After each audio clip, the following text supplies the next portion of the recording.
Hello and welcome back to Another World Audiobooks. Thank you guys for tuning in. As always, so happy to have you here. And a special shout out to our amazing patrons who make this podcast possible and who get episodes early. If you want to check out, get all these episodes early, and there's some other special stuff in the works. It just takes a long time to get these kind of special things ready to go. But they are coming for patrons alone. So if you want to check that out, go to anotherworldaudiobooks.com, sign up to become a patron. That is the best way to get support the podcast directly and allow me to continue to bring you this podcast. If you enjoy this podcast, if you think it's worthwhile, $5 a month is a great way to support the podcast and also a great way to get some awesome perks. So again, check that out, anotherworldaudiobooks.com. Click on patron perks and you will get signed up there.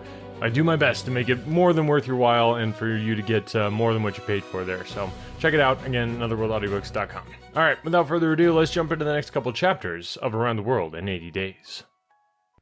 Chapter 22, in which Passepartout finds out that, even at the Antipodes, it is convenient to have some money in one's pocket. The Carnatic, setting sail from Hong Kong at 6:30 on the 7th of November, directed her course at full steam towards Japan. She carried a large cargo and a well-filled cabin of passengers. 2 staterooms in the rear were, however, unoccupied, those which had been engaged by Phileas Fogg. The next day, a passenger with a half-stupefied eye, staggering gait, and disordered hair, was seen to emerge from the second cabin and to totter to a seat on deck. It was Passepartout, and what had happened to him was as follows. Shortly after Fix left the opium den, 2 waiters had lifted the unconscious Passepartout and had carried him to the bed reserved for the smokers. 3 hours later, pursued even in his dreams by a fixed idea, the poor fellow awoke and struggled against the stupefying influence of the narcotic. The thought of a duty unfulfilled shook off his torpor, and he hurried from the abode of drunkenness. Staggering and holding himself up by keeping against the walls, falling down and creeping up again, and irresistibly impelled by a kind of instinct, he kept crying out, "The Carnatic! The Carnatic!" The steamer lay puffing alongside the quay, on the point of starting. Passepartout had but few steps to go, and rushing upon the plank, he crossed it, and fell unconscious on the deck, just as the Carnatic was moving off. Several sailors, who were evidently accustomed to this sort of scene, carried the poor Frenchman down into the second cabin, and Passepartout did not awake until they were 150 miles away from China. Thus he found himself the next morning on the deck of the Carnatic, and eagerly inhaling the exhilarating sea breeze. The pure air sobered him. He began to collect his sense, which he found a difficult task. But at last he recalled the events of the evening before, Fix's revelation, and the opium house. "It is evident," said he to himself, "that I have been abominably drunk. What will Mr. Fogg say? At least I have not missed the steamer, which is the most important thing." Then, as Fix occurred to him, "As for that rascal, I hope we are well rid of him, and that he has not dared, as he proposed, to follow us on board the Carnatic. A detective on the track of Mr. Fogg, accused of robbing the Bank of England. Pshaw! Mr. Fogg is no more a robber than I am a murderer." Should he divulge Fix's real errand to his master? Would it do to tell the part the detective was playing? Would it not be better to wait until Mr. Fogg reached London again, and then impart to him that an agent of the Metropolitan Police had been following him round the world, and have a good laugh over it? No doubt. At least it was worth considering. The first thing to do was to find Mr. Fogg, and apologize for his singular behaviour. Passepartout got up and proceeded, as well as he could with the rolling of the steamer, to the after deck. He saw no one who resembled either his master or Aouda. "Good," muttered he. "Aouda has not got up yet, and Mr. Fogg has probably found some partners at whist." He descended to the saloon. Mr. Fogg was not there. Passepartout had only, however, to ask the purser the number of his master's stateroom. The purser replied that he did not know any passenger by the name of Fogg. "I beg your pardon?" said Passepartout persistently. "He is a tall gentleman, quiet and not very talkative, and has with him a young lady." "There is no young lady on board," interrupted the purser. Here is a list of the passengers. You may see for yourself. Passepartout scanned the list, but his master's name was not upon it. All at once, an idea struck him. Ah, am I on the Carnatic? Yes. On the way to Yokohama? Certainly. Passepartout had for an instant feared that he was on the wrong boat, but though he was really on the Carnatic, his master was not there. He fell thunderstruck on the seat. He saw it all now. He remembered that the time of sailing had been changed, that he should have informed his master of that fact, and that he had not done so. It was his fault, then, that Mr. Fogg and Aouda had missed the steamer. Yes, but it was still more the fault of the traitor who, in order to separate him from his master and detain the latter at Hong Kong, had inveigled him into getting drunk. He now saw the detective's trick, and at this moment Mr. Fogg was certainly ruined, his bet was lost, and he himself perhaps arrested and imprisoned. At this thought, Passepartout tore his hair. Ah, if Fix ever came within his reach, what a settling of accounts there would be! After his first depression, Passepartout became calmer, and began to study his situation. It was certainly not an enviable one. He found himself on the way to Japan, and what should he do when he got there? His pockets were empty. He had not a solitary shilling, not so much as a penny. His passage had fortunately been paid for in advance, and he had 5 or 6 days in which to decide upon his future course. He fell to at meals with an appetite, and ate for Mr. Fogg, Aouda, and himself. He helped himself as generously as if Japan were a desert, where nothing to eat was to be looked for. At dawn on the 13th, the Carnatic entered the port of Yokohama. This is an important port of call in the Pacific, where all the mail steamers and those carrying travelers between North America, China, Japan, and the Oriental Islands put in. It is situated in the Bay of Yedo, and at but a short distance from that second capital of the Japanese Empire, and the residence of the Tycoon, the civil emperor, before the Mikado, the spiritual emperor, absorbed his office in his own. The Carnatic anchored at the quay near the custom-house, in the midst of a crowd of ships bearing the flags of all nations. Passepartout went timidly ashore on this so curious territory of the Sons of the Sun. He had nothing better to do than, taking chance for his guide, to wander aimlessly through the streets of Yokohama. He found himself at first in a thoroughly European quarter, the houses having low fronts and being adorned with verandas, beneath which he caught glimpses of neat peristyles. This quarter occupied, with its streets, squares, docks, and warehouses, all the space between the promontory of the treaty and the river. Here, as at Hong Kong and Calcutta, were mixed crowds of all races, American and English, Chinamen and Dutchmen, mostly merchants ready to buy or sell anything. The Frenchman felt himself as much alone among them as if he had dropped down in the midst of Hottentots. He had at least one resource, to call on the French and English consuls at Yokohama for assistance. But he shrank from telling the story of his adventures, intimately connected as it was with that of his master, and before doing so, he determined to exhaust all other means of aid. As chance did not favor him in the European quarter, he penetrated that inhabited by the native Japanese, determined, if necessary, to push on to Yedo.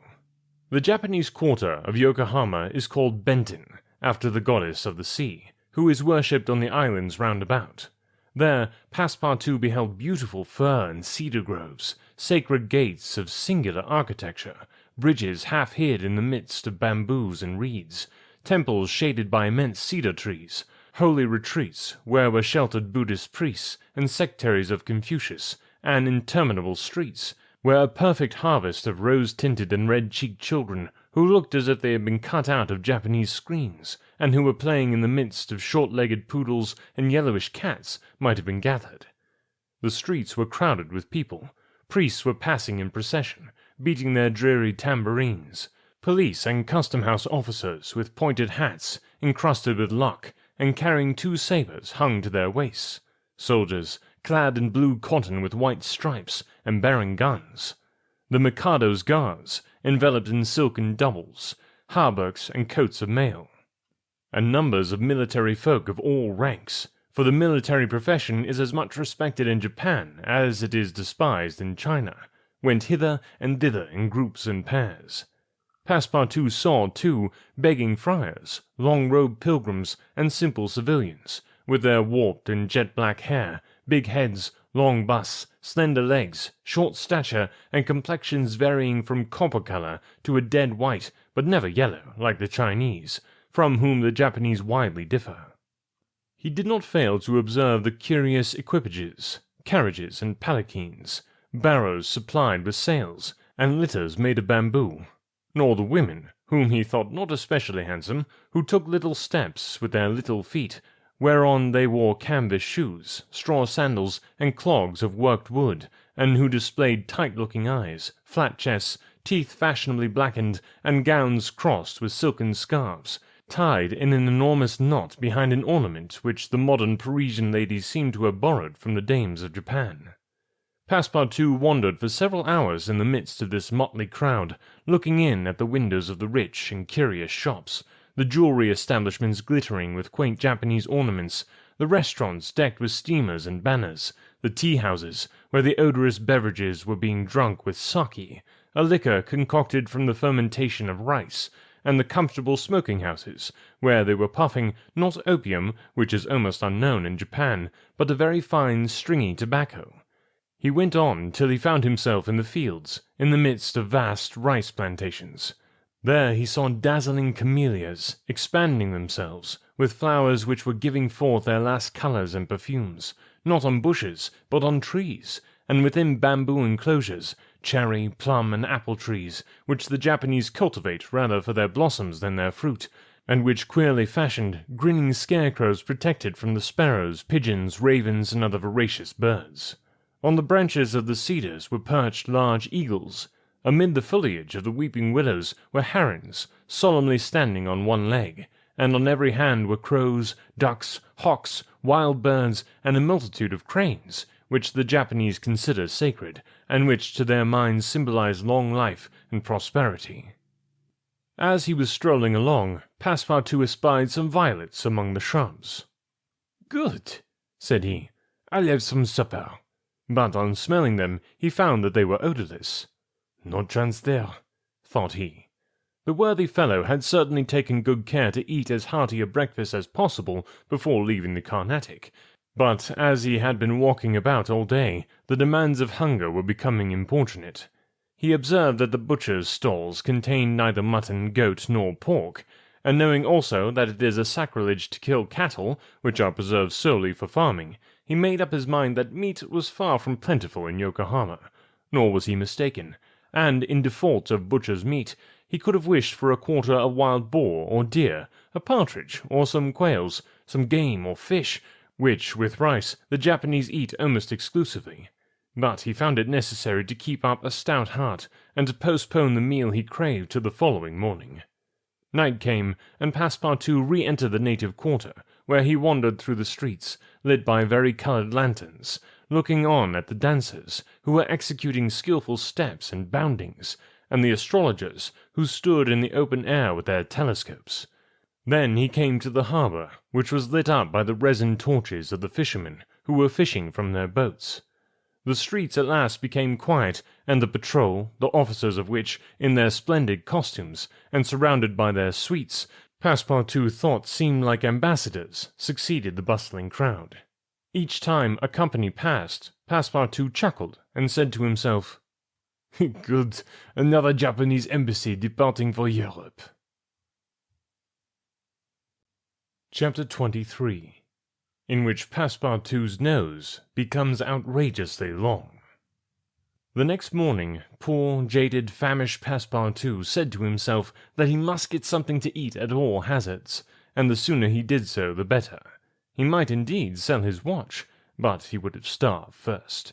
Now or never he must use the strong, if not melodious voice which nature had bestowed upon him. He knew several French and English songs, and resolved to try them upon the Japanese, who must be lovers of music, since they were forever pounding on their cymbals, tam-tams, and tambourines, and could not but appreciate European talent. It was, perhaps, rather early in the morning to get up a concert, and the audience prematurely aroused from their slumbers might not possibly pay their entertainer with coin bearing the Mikado's features. Passepartout therefore decided to wait several hours, and as he was sauntering along, it occurred to him that he would seem rather too well dressed for a wandering artist.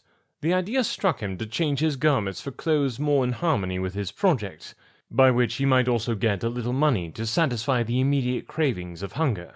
The resolution taken, it remained to carry it out. It was only after a long search that Passepartout discovered a native dealer in old clothes, to whom he applied for an exchange. The man liked the European costume, and ere long Passepartout issued from his shop accoutred in an old Japanese coat and a sort of one-sided turban, faded with long use. A few small pieces of silver, moreover, jingled in his pocket. "Good," thought he. "I will imagine I am at the carnival."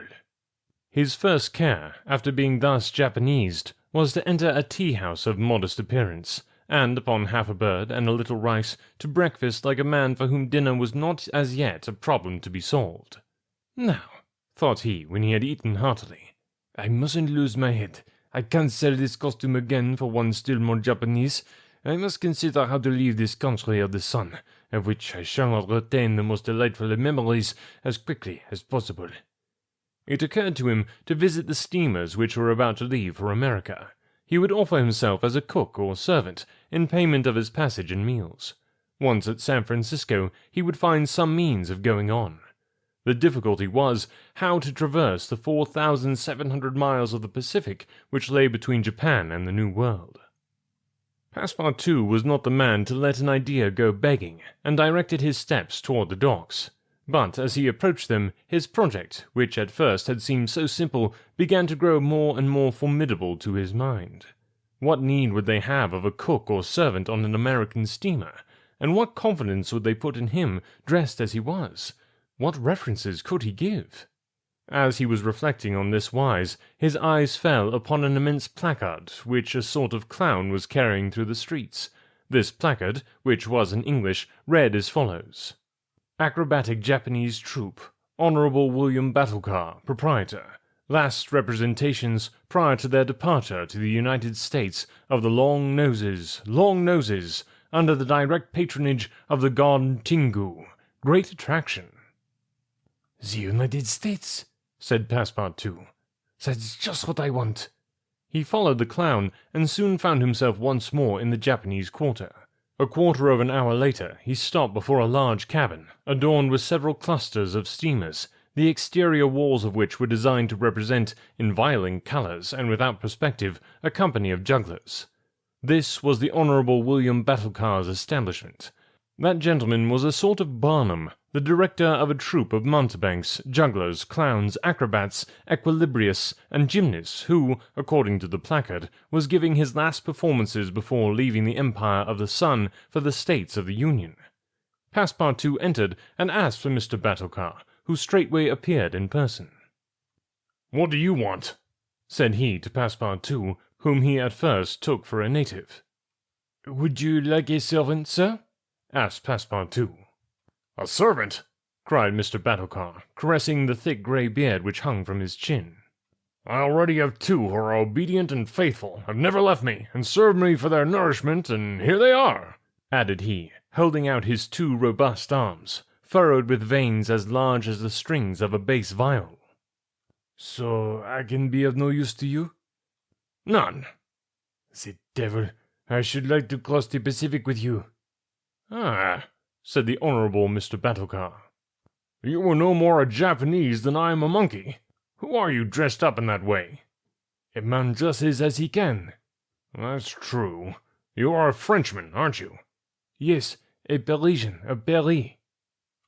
"Then you ought to know how to make grimaces?" "Why?" replied Passepartout, a little vexed that his nationality should cause this question. "We Frenchmen know how to make grimaces, it is true, but not any better than the Americans do." "True. Well, if I can't take you as a servant, I can as a clown. You see, my friend, in France they exhibit foreign clowns, and in foreign parts, French clowns." "Ah." "You are pretty strong, eh?" "Especially after a good meal." "And you can sing?" "Yes." returned Passepartout, who had formerly been wont to sing in the streets. "But can you sing standing on your head, with a top spinning on your left foot, and a saber balanced on your right?" I think so," replied Passepartout, recalling the exercises of his younger days. "Well, that's enough," said the Honourable William Battlecar. The engagement was concluded there and then. Passepartout had at last found something to do. He was engaged to act in the celebrated Japanese troupe. It was not a very dignified position, but within a week he would be on his way to San Francisco. The performance, so noisily announced by the Honourable Mr. Battlecar, was to commence at 3 o'clock, and soon the deafening instruments of a Japanese orchestra resounded at the door. Passepartout, though he had not been able to study or rehearse a part, was designated to lend the aid of his sturdy shoulders in the great exhibition of the human pyramid, executed by the long noses of the god Tingu. This great attraction was to close the performance. Before 3 o'clock, the large shed was invaded by the spectators, comprising Europeans and natives, Chinese and Japanese, men, women, and children, who precipitated themselves upon the narrow benches and into the boxes opposite the stage. The musicians took up a position inside, and were vigorously performing on their gongs, tam-tams, flutes, bones, tambourines, and immense drums. The performance was much like all acrobatic displays, but it must be confessed that the Japanese are the first equilibrists in the world. One, with a fan and some bits of paper, performed the graceful trick of the butterflies and the flowers. Another traced in the air, with the odorous smoke of his pipe, a series of blue words, which composed a compliment to the audience, while a third juggled with some lighted candles, which he extinguished successively as they passed his lips, and relit again without interrupting for an instant his juggling. Another reproduced the most singular combinations of a spinning top. In his hands the revolving tops seemed to be animated with a life of their own in their interminable whirling. They ran over pipe stems, the edges of sabers, wires, and even hairs stretched across the stage. They turned around on the edges of large glasses, crossed bamboo ladders, dispersed into all the corners, and produced strange musical effects by the combination of their various pitches of tone. The jugglers tossed them in the air, threw them like shuttlecocks with wooden battledores, and yet they kept on spinning. They put them into their pockets, and took them out still whirling as before. It is useless to describe the astonishing performances of the acrobats and gymnasts. The turning on ladders, poles, balls, barrels, etc., was executed with wonderful precision. But the principal attraction was the exhibition of the long noses, a show to which Europe is as yet a stranger. The long noses form a peculiar company, under the direct patronage of the god Tingu. Attired after the fashion of the Middle Ages, they bore upon their shoulders a splendid pair of wings. But what especially distinguished them was the long noses which were fastened to their faces, and the uses which they made of them. Their noses were made of bamboo, and were 5, 6, and even 10 feet long, some straight, others curved, some ribboned, and some having imitation warts upon them. It was upon these appendages, fixed tightly on their real noses, that they performed their gymnastic exercises. A dozen of these sectaries of Tingu lay flat upon their backs, while others, dressed to represent lightning rods, came and frolicked on their noses, jumping from one to another, and performing the most skilful leapings and somersaults. As a last scene, a human period had been announced, in which 50 long noses were to represent the car of Juggernaut. But instead of forming a period by mounting each other's shoulders, the artists were to group themselves on top of the noses. It happened that the performer who had hitherto formed the base of the car had quitted the troupe, and as, to fill this part, only strength and adroitness were necessary, Passepartout had been chosen to take his place. The poor fellow really felt sad when, melancholy reminiscence of his youth, he donned his costume, adorned with various coloured wings, and fastened to his natural feature a false nose 6 feet long. But he cheered up when he thought that this nose was winning him something to eat. He went upon the stage, and took his place beside the rest who were to compose the base of the car of Juggernaut. They all stretched themselves on the floor, their noses pointing to the ceiling. A second group of artists disposed themselves on these long appendages, then a third above these, then a fourth, until a human monument reaching to the very cornices of the theatre soon arose on top of the noses. This elicited loud applause, in the midst of which the orchestra was just striking up a deafening air, when the pyramid tottered. The balance was lost, one of the lower noses vanished from the pyramid, and the human monument was shattered like a castle built of cards. It was Passepartout's fault. Abandoning his position, clearing the footlights without the aid of his wings, and clambering up to the right-hand gallery, he fell at the feet of one of the spectators, crying, "Oh, my master! My master!" "You here? Myself? Very well. Then let us go to the steamer, young man." Mr. Fogg, Aouda, and Passepartout passed through the lobby of the theatre to the outside, where they encountered the Honourable Mr. Batulcar, furious with rage. He demanded damages for the breakage of the pyramid, and Phileas Fogg appeased him by giving him a handful of banknotes. At 6:30, the very hour of departure, Mr. Fogg and Aouda, followed by Passepartout, who, in his hurry, had retained his wings and nose 6 feet long, stepped upon the American steamer. All right, wow, man, a lot going on in those couple chapters there. I had a lot of words to work through. First of all, though, I had to go through the final part of chapter 22. There, it says Passepartout is chuckling to himself about seeing the police officers patrolling, and I was confused about that. What did he find so funny? So I guess historical context is that in the 60s and 70s, 1860s and 70s, Japan was just beginning to open up to the West after centuries of isolation. The Japanese government sent several high-profile diplomatic missions to Europe and America. These emissaries were huge sensations in the European press. The diplomats wore traditional samurai attire, which looked incredibly exotic and splendid to Europeans. To a Parisian like Passepartout, a group of Japanese men in formal costumes meant a diplomatic embassy.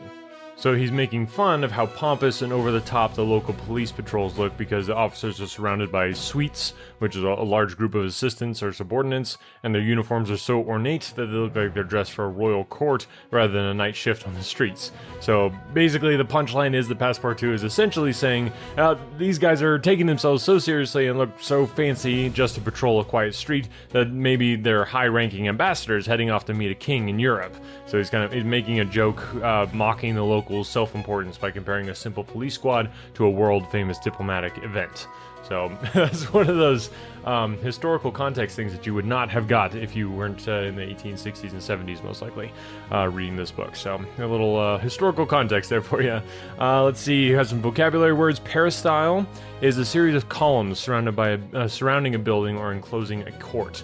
So if you think of like ancient Greek and Roman architecture, peristyle is the technical term for that continuous porch formed by a row of columns surrounding the perimeter of a building or a courtyard. So there you go, something new there. Hottentot. Apparently, this is another one of those historical context things. There is a group of people or a race of people in southern Africa called the Khoikhoi, and the Hottentot is kind of like a slang, rather offensive term for that. So again, historical context is one of those things I don't know that Jules Verne was trying to be unkind, but that's a little context there. Basically, I think he's saying it's like the context of saying that he was like a Hottentot was that he had just been dropped in the middle of somewhere he didn't understand. So I think that was kind of the idea there. And then a word that you probably heard and weren't quite sure what you were hearing is lac. Is a resinous secretion of lac insects used in making shellac, which again, so many words you hear over the years, and you gotta take time to look them up. Basically, it's like a resinous substance. It can also come from a banyan tree, but basically they use it to coat things. So it's just like maybe like a lacquer. I guess maybe that's probably where that word comes from as well. Shellacking. And then camellia, which again, it just sounds like a name, but it's actually an evergreen shrub that's native to Eastern Asia, and it's very beautiful. I would highly recommend you look up a picture. That would be amazing. Then the next one was mountebank, is basically someone who pretends to be someone or something that they are not, or to be able to do something they cannot. So if you're going to a circus full of mountebanks, I don't know if that would be a very good circus necessarily. And then a battledore is an early form of badminton played with a flat wooden paddle or a shuttlecock. Basically, is the name of the paddle. So it's kind of like a little ping pong paddle looking thing with a longer handle. So like a badminton paddle type thing. Kind of cool. Anyway, I hope you guys are enjoying this book. Oh, the one other thing that I looked up. It mentions the car of Juggernaut, which I was like, wait, what is that? And apparently it's one of those things where, again, you don't have that historical context, so it's hard to really piece together exactly what he's talking about. The best I could figure out is that like a Juggernaut is like an English corruption of a Sanskrit word, which is Jagannath, I think, is a form of the god Vishnu in Indian culture, and basically it refers to that unstoppable, irresistible, crushing force that you're going to have.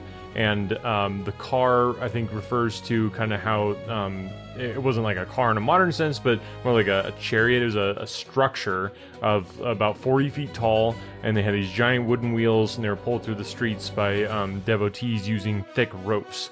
So I think what he's referring to is that this car of Juggernaut is basically another term he's using for the human pyramid that they end up doing there at the end.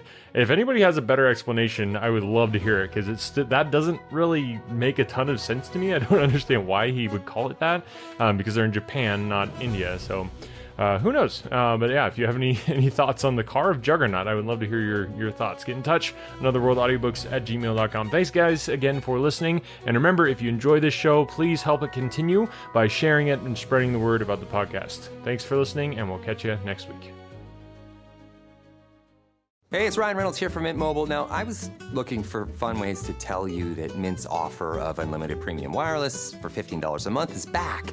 So I thought it would be fun if we made $15 bills. But it turns out that's very illegal. So there goes my big idea for the commercial. Give it a try at mintmobile.com/switch. Upfront payment of $45 for 3 months, $90 for 6 months, or $180 for 12-month plan required. $15 per month equivalent. Taxes and fees extra. Initial plan term only. Greater than 50 gigabytes may slow when network is busy. See terms. Few things are truly timeless, because to last, you can't stand still. That's the beauty of Michigan. You can feel it everywhere. Like a fresh breeze on a riverfront stroll, or how the nightlife hums with electricity. Like an old friend with new stories to tell. So let the excitement bring you back and bring you together, season after season, in pure Michigan. Find your season at Michigan.org.